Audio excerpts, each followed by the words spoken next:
Happy Friday, everyone. Bonnie and Greg Dixon here for the, the Shared Vision Show.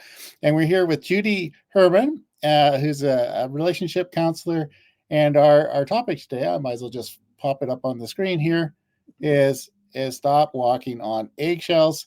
And you have we're going to talk a bit about more about this. You have a workshop and a talk about this, but we're just going to explore this conversation. So maybe you can introduce yourself and to explain how we ended up here.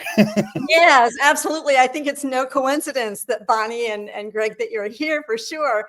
And yes, I'm Judy K. Herman. I'm a psychotherapist. Actually, that was my second career. And then my first career was homeschooling 4 children in a very troubled marriage for 30 years. So I have lots of experience, but basically a total of 40 years of marital experiences to 2 separate husbands, not at the same time. But anyway, I've learned a lot over the years. And I have there was one day that my therapist said to me, she said, Judy, you have a tremendous amount of tenacity and stick-to-itiveness. And I was getting ready to pat myself on the back. And she said, looked at me in the eye and she said, that's not a compliment. So she had been with me in that first marriage. But since that time, I just realized I needed to make a change, stop walking on eggshells.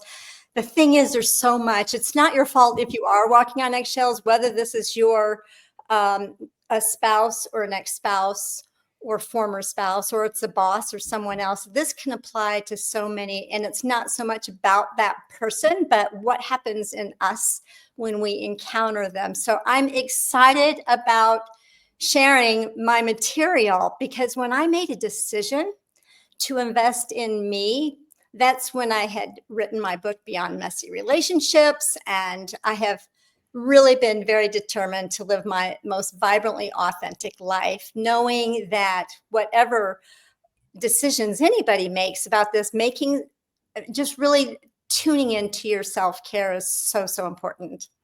So that's kind of that in a nutshell. Okay, so I've been in private practice for a while, and I now do therapy very innovatively. I provide retreats for ambitious women. I take them overseas. Went to Cuenca, Ecuador in September. That was amazing. But I do provide retreat settings for the people that I help. And it is amazing. I love speaking on this topic, and I have a master class that you can tap into. So yeah, it's something I don't get tired of talking about, because there's a whole lot of neuroscience involved. It's not your fault. We always we have some undercurrent agenda going on when it comes to neuroscience and things that have been passed down, and subconscious things going on in our brains. So with that, I don't want to keep going on and on and on. Yeah. I could, but I'm going to take a breath. Take a breath. And now's a good time. I'm just going to show. Let's see here. We'll put it up here. That's your workshop that you talked about? Yes, I do these live, and you can go to that page and sign up, and you're going to walk away with 3 steps to stay emotionally grounded in the midst of, whether it's your spouse, like I said, it could be anybody that's a challenging relationship for you, and how to be emotionally grounded. And instead of reacting, you can respond because of that emotional grounding. And I have a remarkable proprietary method with which to do that actually calms the nervous system in a huge way. And yeah, this is I put a link to your website in the chat here. And this is turn relationships stress into calm, confidence, and also there are links to the workshop and also your books. So that's a good one. And also people can go right to that landing page also and take a relationship stress quiz. And it'll kind of get you grounded with where you are. It's a free quiz you can take and kind of so many people, and a lot of people that I deal with are ambitious women. And I do deal with couples too. So it's this relationship dance that needs to be tweaked, because a lot of times we don't know how we're actually contributing to the thing that we don't want. All this stuff is like patterns that have been passed down. Yeah. So Yeah, it's I can work with people. This is not about diagnosing the person that you're having issues with. This is more about you, how you're showing up and raising your level of awareness. I want to go back to when we go into relationship stress or conflict. It's an opportunity to learn and to grow and become more aware. Otherwise, neuroscience wise, because of all the 60,000 thoughts that we think a day, by the time a person is 35 years old, about 95% of those or more are repetitive, automatic. And then about 80% of those are negative thoughts. So we have these stories, these automatic thoughts in our brains. But a lot of times we don't know that while our developing brains are being formed in our early childhood development, our relationships that we've had with our siblings or those we were raised with and our caregivers, the undercurrent agenda that we have and why we have chemistry with a romantic partner and person we choose is because there's this familiarity. And so we have all of this unfinished business in childhood, whether there was trauma or not. There's always gaps in all of our childhood stories. But we again, getting aware of them and seeing what those subconscious patterns are, because the brain is looking for what is familiar. Mm-hmm. So these conflicts are actually, it's an opportunity for growth. Mm-hmm. Yeah. Yeah. Where were you, Judy, when I needed you in 2001? Yeah. So you were, I think you said you've had some marriage experience. Yes. Bonnie and I are each third time lucky, and I wrote a book about my first marriage. It was over the day one, but anyway, and Bonnie's met all of my exes, and I played music with one of her exes, and the one she's going to probably talk about, she's hoping I'll never meet, and so we. Do you want to explain?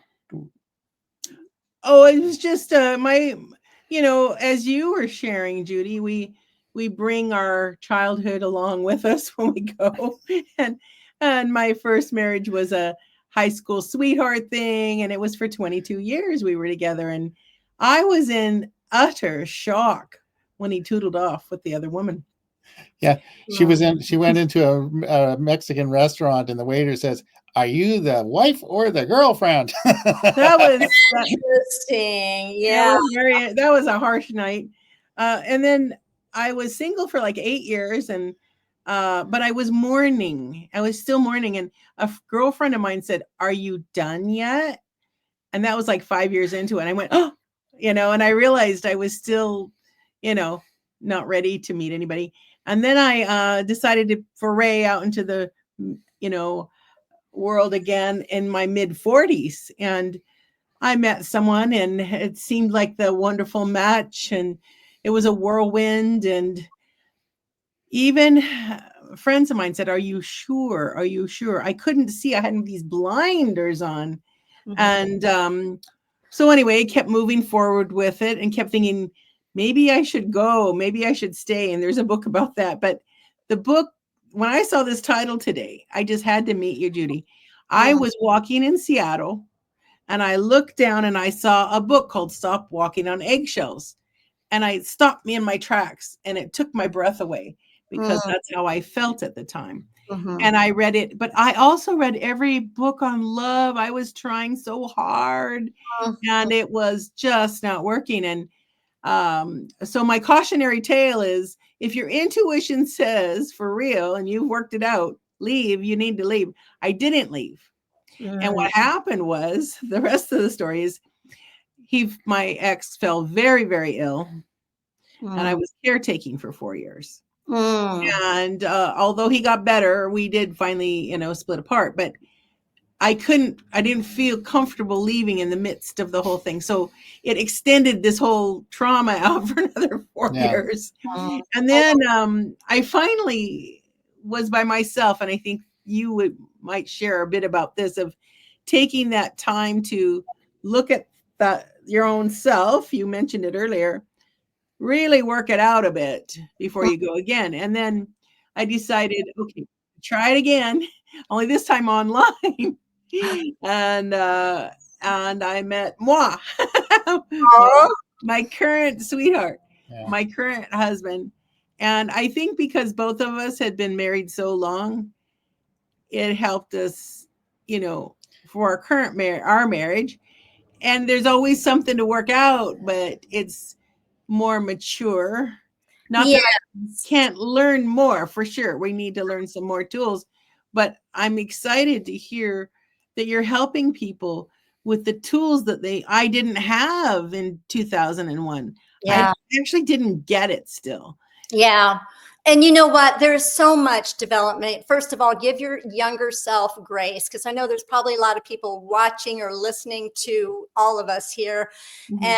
And one of my messages is give yourself grace, because we do make decisions. If you did get married or find your life partner when you were 22, basically the brain's not even online until, I mean, you really, like, a lot of women come into counseling, or men too, but like when they have these awakenings, and it's their brain is now making sense of the past and being able to connect the dots. Mhm. And a lot of times that the presenting problem is the depression or the anxiety. So giving yourself plenty of grace. Mhm. And also, it's very wise, I think, especially at this time of my life, because my second husband, that it was, first of all, my interpretation of my previous marriages now is so much different than it was before. I feel like I've had two successful marriages, Mhm. one lasting 30 years. Now we share 5 grandchildren, 4 grown children. Wow. One lives in Seattle, by the way, and so that's not a failed marriage. And even though it ended, and so I like to use the term, it had a natural or a completion to it. It had Wow, that's cool. Yeah. so Yeah. terms that we use when it comes to divorce, and that even the term ex, and I appreciate you even sharing earlier that you use the term former spouse. I think those are more honoring than using the term ex. And so the language we use, the narratives that we end up in our brains, they matter. And so the way that I interpret my own story, because it was a lot, first of all, when it comes to my book, my first book, Beyond Messy Relationships, and my second husband did have bipolar disorder. He took care of himself and did a lot of the right things. And he was an advocate mental health wise and led groups. Well, his aging brain, whatever. But the catalyst for me to write this was his break from reality. I didn't know when I wrote it whether or not the marriage would continue. It was very fragile and may not have been viable. So basically, I birthed this book. He recovered to the point of becoming my biggest cheerleader. But then, sure enough, when the book was published and we had a launch party in 2019 in Chattanooga, this was like in September, and he gave me flowers on stage. So, but just a few weeks after that, of course, all of us know, then the pandemic hit, and that was a long runway and a trigger for so many other things, and the marriage wasn't viable. So I say all of that to say there's learnings that I've gotten in even me writing the book. I feel like the book wrote me. It was a huge risk of growth, because most therapists who write books write about the intense and dramatic stories of their clients. For me, I wrote my own intense and dramatic story. I show up as a therapist at the beginning of each of the chapters, but what it does, it gives readers insight. It's like psychotherapy in story form, and it's available on all formats, by the way, if any of your listeners want to get it. But that was a growing experience, and it awakened me.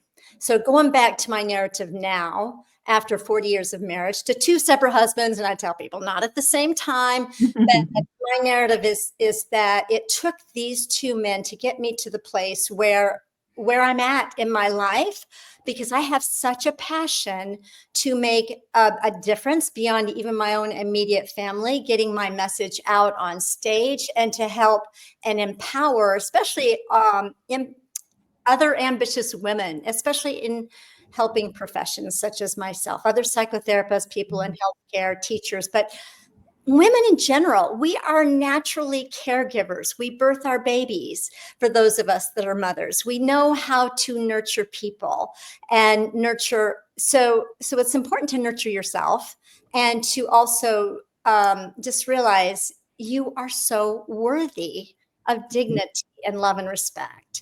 Absolutely. How can you?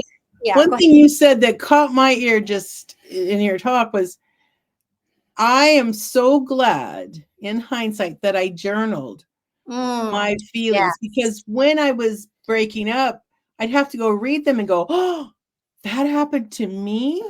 You know, I had to reread it to remind myself how, in a sense, awful it had been. Yeah. And I had people say to me, how did you do that? And I said, I don't know. But I will tell you that journaling those feelings, what I wanted, what I didn't want, really came. And it's funny, I threw it all out, finally. But it took a long time, and I had reread it again and went, I can't believe that was you, meaning me.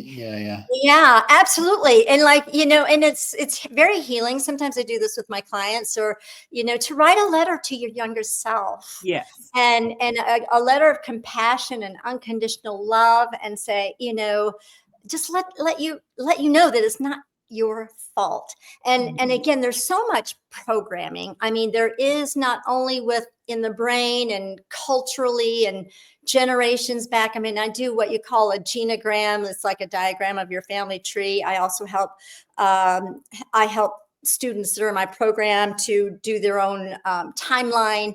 But to be able, because there's so much of the brain that's being developed and so much of our narratives that are established, to be able to go and see that from a more objective point of view and see some of those patterns that have been passed down. So I guess what I'm trying to say is that there's so much pre-programming that kind of sets us up for the people that we do have chemistry with.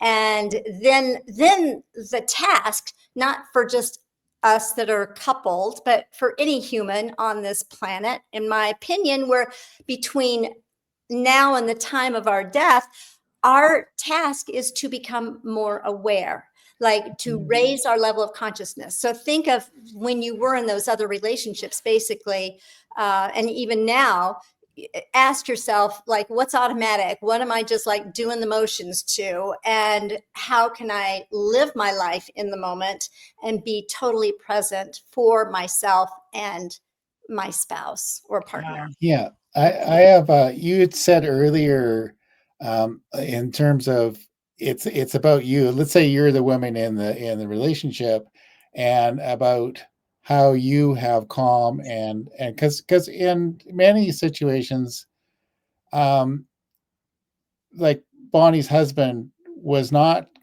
going to change anything about whatever he did, and I don't think she could ever even have explained to him how she felt. Yeah. And that's probably more common than not. And we're having she outgrew him, right? She outgrew the marriage, anyway. That's kind of what I'm thinking. But go ahead, Greg.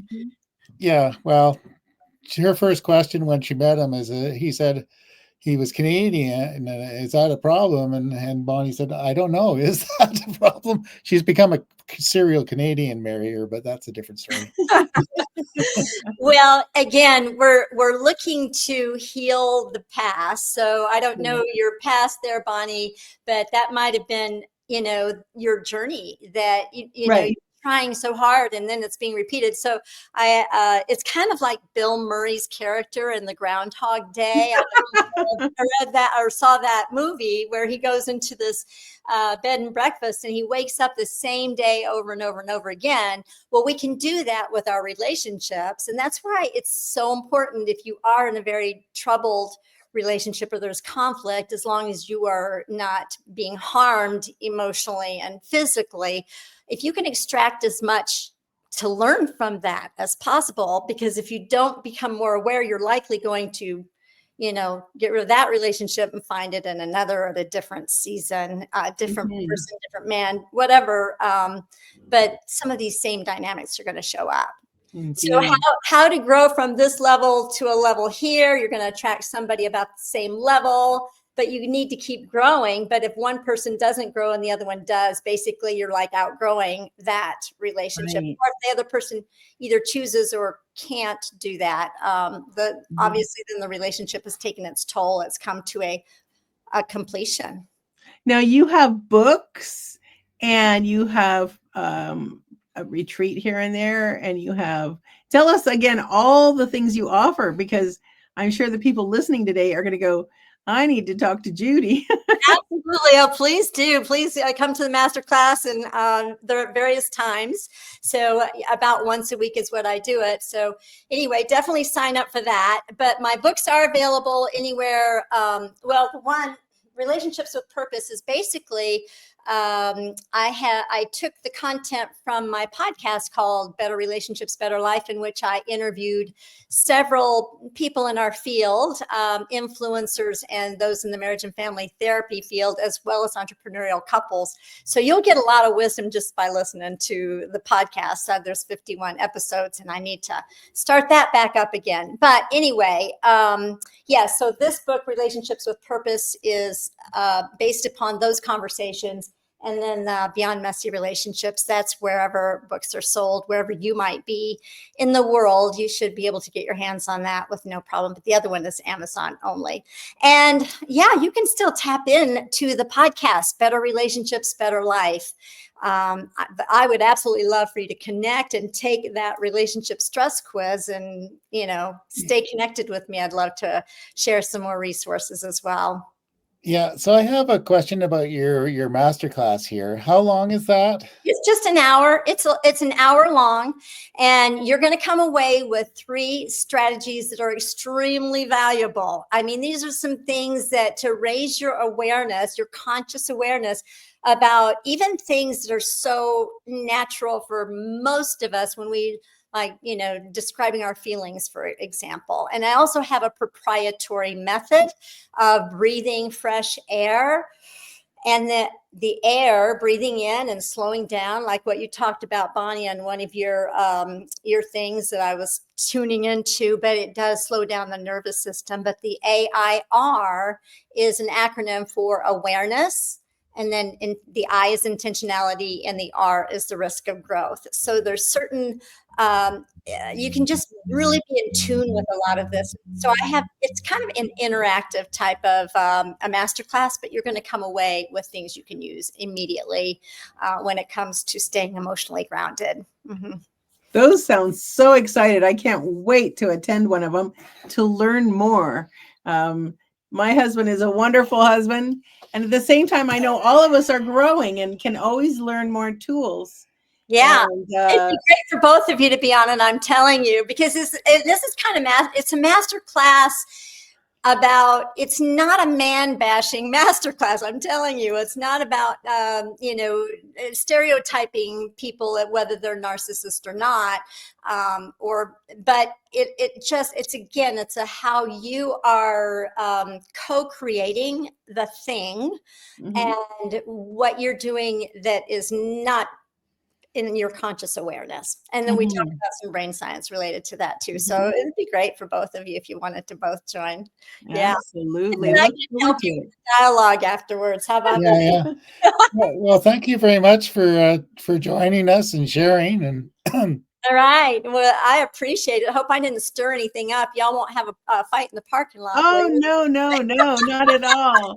And I was just the moment I saw the title, I thought, I really want to meet you. Oh, and yeah. I look forward to sharing it with people as well. I write a little column called Healthy Conversations, and this is a healthy conversation that you have with people. Yes, absolutely. It is. And it's a dialogue where it's like a speaker listener, where you're doing reflective listening or reflective, reflecting back what that other person is saying, which you probably know all about. But I'd love to connect with you more if there's anything I can help with on your writing and everything that you're doing there, Bonnie. Absolutely. Well, thank you again for being on the show. We so appreciate you.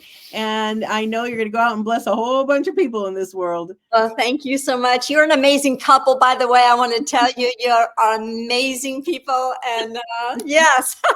Yeah, people have written songs about us. Oh, yes. We had a song written about I met Bonnie when she was at Unity of Vancouver, and anyway, I think the first day it turned out that I knew it's like 6 of the musicians at an event, and I came in. I didn't even say hello to Bonnie yet, um, and I somebody said, "Oh, are you dating Bonnie?" And this musician told me the story about her, but he gave a pitch for her, and then Bonnie had this. I guess he'll share this story. We were kind of when we first met, we both had kind of colds, and she was there. She had a pretty severe cold, and she was in the back of the room with this big pile of Kleenex. used Kleenex, and anyway, and I guess I reached over and I